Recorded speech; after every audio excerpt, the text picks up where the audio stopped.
ಅತ್ಯಂತ ಶ್ರೇಷ್ಠ ಸಾಮಂತ ದೊರೆ ಇನ್ನಿರಲಾರ ಅನ್ನೋದೇ ಈ ಹೊತ್ತಿಗೆ ನಾವೆಲ್ಲ ಹೆಮ್ಮೆ ಪಡಬೇಕಾದಂತಹ ಸಂಗತಿ. ಯಾಕೆ ಈ ಹೊತ್ತಿಗೆ ಕೆಂಪೇಗೌಡರನ್ನ ನಾವು ನೆನಪಬೇಕು ಅಂದ್ರೆ ಮೂರು ಕಾರಣಗಳಿಗೆ ಕೆಂಪೇಗೌಡರನ್ನ ನಾವೆಲ್ಲರೂ ಸಂಭ್ರಮಿಸಬೇಕಾಗಿದೆ. ಜಾತಿ, ಧರ್ಮ, ಮತ, ಭಾಷೆ, ನಮ್ಮ ಎಲ್ಲ ಸಂಕೀರ್ಣತೆಗಳ ಗಡಿಯನ್ನು ಮೀರಿ ನಾವು ಯಾಕೆ ಕೆಂಪೇಗೌಡರನ್ನ ಸಂಭ್ರಮಿಸಬೇಕು ಅಂದ್ರೆ ಮೂರು ಕಾರಣಕ್ಕೆ. ಒಂದು, ಕೆಂಪೇಗೌಡರಿಗಿದ್ದ ದೂರದರ್ಶಿತ್ವ. 2, ಕೆಂಪೇಗೌಡರಲ್ಲಿದ್ದ ಕರ್ತೃತ್ವ ಶಕ್ತಿ. 3, ಕೆಂಪೇಗೌಡರಲ್ಲಿದ್ದ ಬಹುತ್ವ. ಈ ಮೂರಕ್ಕಾಗಿ ಇಡೀ ದೇಶ ಅಥವಾ ಇಡೀ ಜಗತ್ತು ಕೆಂಪೇಗೌಡರನ್ನ ಅತ್ಯಂತ ಆದರವಾಗಿ ಸಂಭ್ರಮಿಸಬೇಕಾಗಿದೆ. ಒಂದು ವೇಳೆ ನಮ್ಮ ಸ್ವಾಮೀಜಿ ಮಾತಾಡುವಾಗ ಹೇಳಿದ್ರು, ಕುವೆಂಪು ತನ್ನ ನಾಡಗೀತೆಯಲ್ಲಿ ಅತ್ಯಂತ ಹೊಂದುಡಿಯನ್ನು ಬರೆದರು, ಸರ್ವ ಜನಾಂಗದ ಶಾಂತಿಯ ತೋಟ ಅಂತ. ಇವತ್ತಿಗೆ 517 ವರ್ಷಗಳ ಹಿಂದೆ ಆ ಮಾತನ್ನ ಸಾಕ್ಷಾತ್ಕರಿಸಿದಂತ ಅತ್ಯಂತ ಶ್ರೇಷ್ಠ ವ್ಯಕ್ತಿ ನಾಡಪ್ರಭು ಕೆಂಪೇಗೌಡ. ಯಾರೀ ಕೆಂಪೇಗೌಡ? ಇತಿಹಾಸ ಉಪನ್ಯಾಸಕನಾಗಿ ಈ ಹೊತ್ತಿಗೆ 4 ವಿಚಾರಗಳನ್ನ ಆ ಹೊತ್ತಿಗೆ ನಾನು ನಿಮಗೆ ಹೇಳಕ್ ಬಯಸ್ತೇನೆ. ಬಂಧುಗಳೇ, ಈ ನಾಡನ್ನ ಕರ್ನಾಟಕದ ಕನ್ನಡದ 2ನೇ ಮನೆತನ ಗಂಗರು 650 ವರ್ಷಗಳ ಕಾಲ ಆಳ್ವಿಕೆ ಮಾಡಿದ್ರು. 650 ವರ್ಷಗಳ ಕಾಲ ಕರ್ನಾಟಕ ಸೇರಿದಂತೆ ಇಡೀ ದಕ್ಷಿಣ ಭಾರತವನ್ನು ಆಳ್ವಿಕೆ ಮಾಡಿದ್ರು. ದಕ್ಷಿಣ ಭಾರತದಲ್ಲಿ ಈ ಹೊತ್ತಿನ ತಮಿಳುನಾಡನ್ನ ಕೊಂಗು ನಾಡು ಅಂತ ಕರೀತಾ ಇದ್ರು. ಕೊಂಗು ಅಂದ್ರೆ ಸುವಾಸನೆಯನ್ನು ಬೀರುವಂತ ನಾಡು, ಅತ್ಯಂತ ಹೆಚ್ಚು ಗಂಧದ ಮರಗಳಿದ್ದು, ಹಾಗಾಗಿ ಸುವಾಸನೆ ಬೀರುವಂತ ನಾಡಾಗಿತ್ತು, ಕೊಂಗು ನಾಡು ಅಂತ ಕರೀತಿದ್ರು. ಅದಕ್ಕಾಗಿ ಅವರಿಗೆ ಕೊಂಗುಣಿ ವರ್ಮ ಅಂತ ಕೂಡ ಕರೀತಾ ಇದ್ರು. 650 ವರ್ಷಗಳ ಕಾಲ ಗಂಗರು ಕರ್ನಾಟಕವನ್ನು ಆಳ್ವಿಕೆ ಮಾಡುವಾಗ ಕರ್ನಾಟಕದ ಒಂದಷ್ಟು ಜನ ದಂಡಾಧಿಕಾರಿಗಳನ್ನ, ಅತ್ಯಂತ ಶ್ರೇಷ್ಠ ಸಾಮಂತರನ್ನ ಅಥವಾ ಅತ್ಯಂತ ಶ್ರೇಷ್ಠ ಮುಖಂಡರನ್ನ, ಅತ್ಯಂತ ಶ್ರೇಷ್ಠ ಪ್ರಾಂತ್ಯಾಧಿಕಾರಿಗಳನ್ನ ತಮಿಳುನಾಡಿನ ಭಾಗಕ್ಕೂ, ತಮಿಳುನಾಡಿನಿಂದ ಒಂದಷ್ಟು ಜನರನ್ನ ಕರ್ನಾಟಕದ ಭಾಗಕ್ಕೂ ಅವರು ಹಂಚಿಕೆ ಮಾಡಿದರು. ಹೀಗಾಗಿ ಕರ್ನಾಟಕದವರು ತಮಿಳುನಾಡಿನ ಕಡೆಗೂ, ತಮಿಳುನಾಡಿನ ಒಂದಷ್ಟು ದಂಡನಾಯಕರು ಕರ್ನಾಟಕದ ಕಡೆಗೂ ಹಂಚಿಕೆಯಾದರು. 650 ವರ್ಷಗಳ ಕಾಲ ಗಂಗರು ಕರ್ನಾಟಕವನ್ನು ಆಳ್ವಿಕೆ ಮಾಡಿದ ಮೇಲೆ ಚೋಳರು ಗಂಗರನ್ನ ಸೋಲಿಸಿ ಇಡೀ ಕರ್ನಾಟಕವನ್ನು ಚೋಳರು ಆಳ್ವಿಕೆ ಮಾಡಿದರು.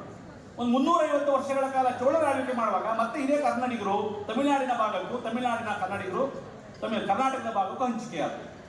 ಅದಾದ ಮೇಲೆ 1830-40 ಹೊತ್ತಿಗೆ ಕರ್ನಾಟಕದಲ್ಲಿ ಹಳೆಬೀಡಿನ ರಾಜಧಾನಿಯನ್ನಾಗಿ ಮಾಡಿಕೊಂಡ ವಿಷ್ಣುವರ್ಧನ ಅಥವಾ ಬಿಟ್ಟಿದೇವ ಅಂತ ಏನು ಹೊಯ್ಸಳರ ದೊರೆ ಕರಿತೀವಿ, ಅವನು ತಲಕಾಡಿನಲ್ಲಿದ್ದಂತಹ ಚೋಳರನ್ನ ತಲಕಾಡಿನಿಂದ ಬೆನ್ನಟ್ಟಿ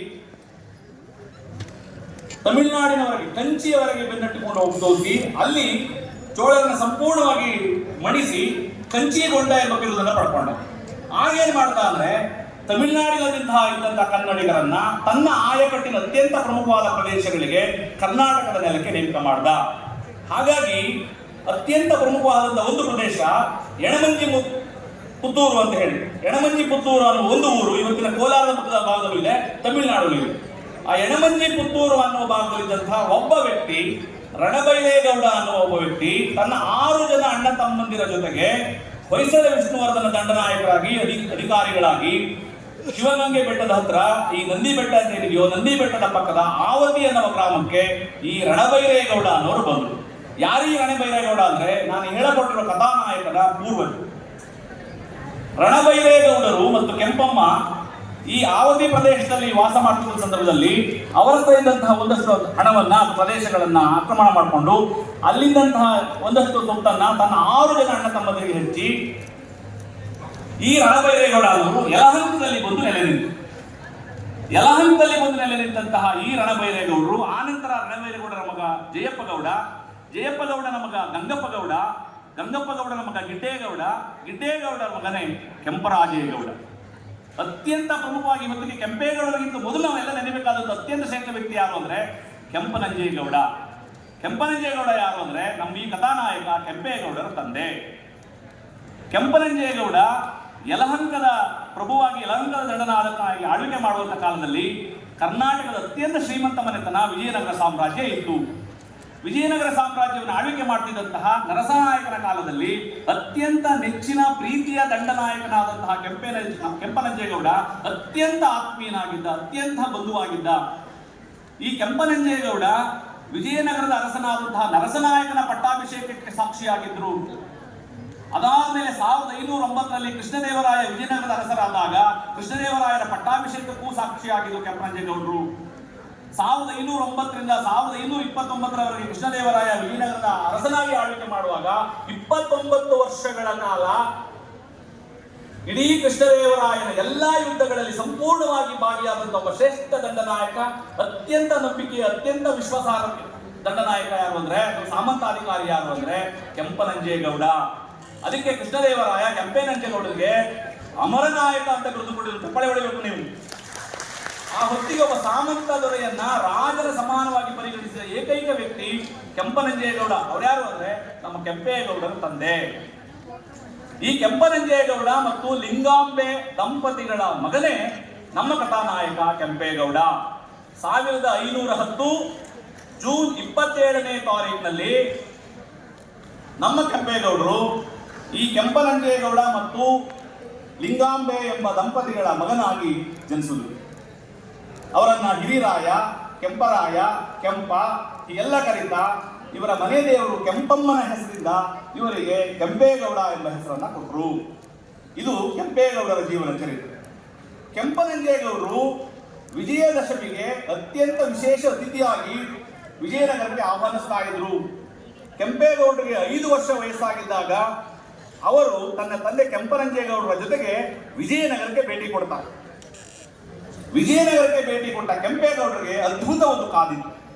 ಯಾಕೆಂದ್ರೆ ಅಂತ ಸುಂದರವಾದಂತಹ ನಗರ, ಅತ್ಯಂತ ವೈಭವಪೂರ್ಣವಾದಂತಹ ನಗರ, ಅತ್ಯಂತ ವಿಶಿಷ್ಟಪೂರ್ಣವಾದಂತಹ ನಗರ ವಿಜಯನಗರವನ್ನು ಕಣ್ಣಾರ ಕಂಡ ಕೆಂಪೇಗೌಡರು ಬಹಳ ಸಂತೋಷ ಪಟ್ಟರು.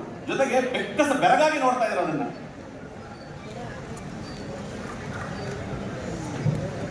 ಹೀಗೆ ಕೆಂಪೇಗೌಡರ ಅತ್ಯಂತ ಚಿಕ್ಕ ವಯಸ್ಸಿನಲ್ಲಿಯೇ ವಿಜಯನಗರ ಅತ್ಯಂತ ಪ್ರಭಾವಿ ಪಾತ್ರವನ್ನು ಬೀರಿತ್ತು. ಅವರನ್ನ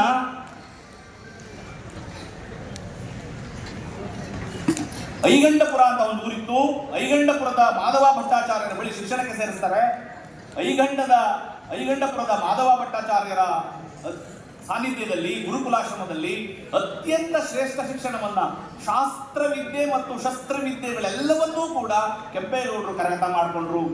ಒಬ್ಬ ರಾಜನಿಗಿರಬೇಕಾದಂತ ಎಲ್ಲ ನೀತಿಯನ್ನ ಐಗಂಡಪುರದ ಮಾಧವ ಭಟ್ಟಾಚಾರ್ಯರು ಅವರು ಕಲಿಸಿದ್ರು.